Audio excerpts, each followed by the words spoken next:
The golden age of Ayodhya has reached its end. The royal throne sits entirely empty. Standing watch over it, displaying absolute undisturbed peace, is Hanuman. Driven by his vow to protect Rama at all costs, his devotion has turned him into a paralyzing force of nature. He stops the flow of time, creating a stalemate that makes the deity of death hesitate. Inside, Rama sits on his throne, fully aware of the problem. As a king, he cannot forcefully command his greatest devotee to let death inside.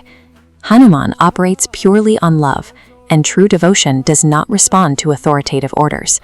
So, Rama orchestrates a distraction.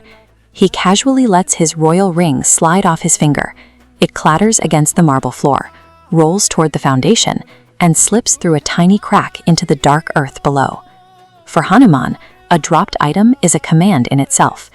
He shrinks his physical form to the size of a bee and dives into the floorboards, expecting to retrieve the gold ring from the dirt and return to his post in a matter of seconds. Rama's intention is far larger than a retrieved object.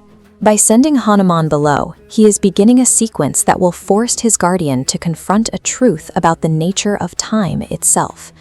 The crack in the floor does not end at the palace foundation. Hanuman plummets into a sheer drop, cutting straight through the Earth's crust, bypassing miles of bedrock, and falling into an uncharted subterranean void. The air grows thick with sulfur and electricity. He finally crashes into Nagalok, an ancient underground realm of serpents illuminated by bioluminescent gems. Down here, time itself breathes at a different, slower pace. He is met by Vasuki, the king of serpents. Vasuki does not look surprised. His ancient eyes carry the heavy, emotionless knowledge of someone who has watched entire eras turn to dust. Hanuman demands his master's ring, eager to get back to the door. Vasuki says absolutely nothing.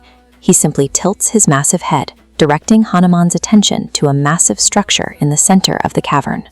At this point, Hanuman still expects to climb back out with a single piece of jewelry. He has no idea he is about to see how the universe actually records its own history. In the center of the cavern, a massive mountain towers over the serpents, a jagged peak formed from millions of identical, discarded gold rings. Hanuman scrambles up the slope and grabs a ring bearing the royal crest of Rama. But then he looks down at his feet. He picks up another ring, and another. Every single ring in this massive pile is an exact, identical duplicate. This diagram illustrates a Hindu cosmological concept known as Kala Chakra, the wheel of time. It maps out a universe that does not operate on a straight track with a single beginning and end. Instead, existence is an eternal, repeating loop. The rules of this cycle dictate that reality repeats itself. In every single iteration of the universe, a Rama is born, he fights a war, he rules an empire, and inevitably, he reaches a point where his physical presence must end. And in every one of these concentric circles of time, there is a devoted Hanuman who stands at the door to block death. To break the stalemate, a ring is dropped, over and over and over again. The mountain of gold in Nagalok is a physical manifestation of this data.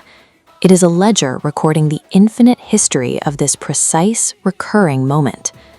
Hanuman realizes his deep personal heartbreak is part of an endlessly repeating equation. The experience he thought was unique to him is actually one note in a song that has been sung since the beginning of time. Hanuman absorbs the crushing weight of this reality. His supreme sense of duty, the agonizing standoff at the door, it has all already happened millions of times before. He sees the futility of his attachment.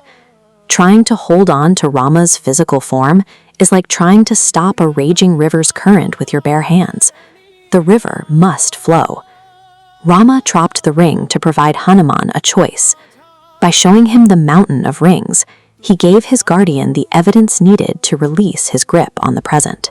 Standing on the slope, Hanuman slowly opens his fist. He allows the single ring to slip from his palm and fall back into the anonymous millions.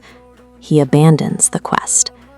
The highest form of devotion is not fighting the universe to preserve the person you love. It is submitting to the natural cosmic order that eventually claims them. Hanuman ascends back to the surface world. He expands to his normal size as he steps onto the marble floor of Ayodhya, and the crack seals perfectly shut behind him. We have caught back up to the exact second this video began. The room is quiet. The royal throne sits empty. Rama is gone.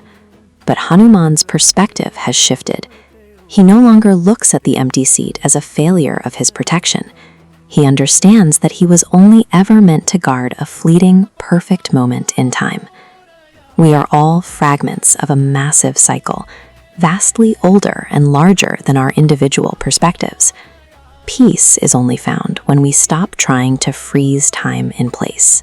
Because the wheel never stops turning, somewhere in the deep time of the cosmos, this exact story is already beginning again.